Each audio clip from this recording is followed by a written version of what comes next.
Hi friends, அஸ்ஸலாமு அலைக்கும். Welcome to our சுவைநீர். இன்றைக்கி நம்ம என்ன பார்க்க போகிறோம்னா, இன்றைக்கி நான் சொல்ல போகிறதில்ல, இவர் தான் சொல்ல போகிறாரு.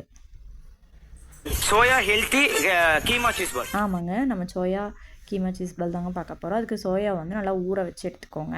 இதை வந்து தண்ணி புழிஞ்சு மிக்ஸி ஜாரில் வந்து சேர்த்திக்கோங்க ஊறினதுக்கப்புறம். இது கூட ஒரு பச்சை மிளகா, ஒரு பெரிய வெங்காயம், தேவையான அளவு உப்பு, 1/2 ஸ்பூன் மிளகாய்த்தூள், 1/4 ஸ்பூன் மஞ்சள் தூள், ஒரிகானோ 1 ஸ்பூன் சேர்த்திக்கோங்க. பிரெட் க்ரம்ஸ் கொஞ்சமாக, மல்லித்தலை அதேமாதிரி கொஞ்சமாக சேர்த்தி இது வந்து நல்லா ஃபைன் பேஸ்ட்டாக அரைச்சி எடுத்துக்கோங்க. தண்ணி ஊற்றக்கூடாது. இதை வந்து ஒரு பவுலில் சேஞ்ச் பண்ணிக்கலாம். அப்புறம் மைதா மாவு வந்து கொஞ்சமாக தண்ணி ஊற்றி பேஸ்ட் மாதிரி வந்து கலக்கி எடுத்துக்கோங்க. இந்த மாதிரி இருக்கணும். இப்போ நான் சீஸை இந்த மாதிரி க்யூபாக கட் பண்ணி எடுத்திருக்கேன். இப்போது இந்த மாவு இருக்கு இல்லையா, நம்ம கீமா வந்து அரைச்சி வச்சுருந்தோம் இல்லையா, அது கூட நடுவில் வந்து சீஸ் போட்டு இந்த மாதிரி வந்து பால் மாதிரி உருட்டிக்கோங்க. உருட்டினதுக்கப்புறம் மைதா மாவில் டிப் பண்ணி பிரெட் க்ரம்ஸில் கோட் பண்ணிக்கோங்க.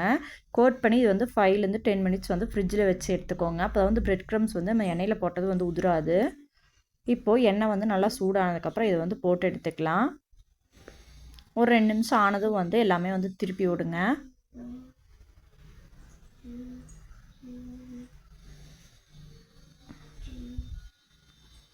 இப்போ இந்த அளவுக்கு நல்லா வெந்து வந்ததும் எடுத்துருங்க.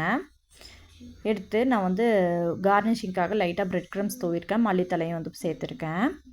இது அவ்வளோ சூப்பராக இருந்துச்சு. நீங்களும் வந்து ட்ரை பண்ணி பார்த்துட்டு எப்படி இருந்துச்சுன்னு சொல்லுங்கள். இந்த மாதிரி ரெசிபிக்கு என்னோடய சேனலை கண்டிப்பாக ஃபாலோ பண்ணிக்கோங்க.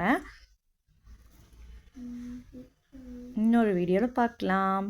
பாய். தேங்க்ஸ் ஃபார் வாட்சிங்.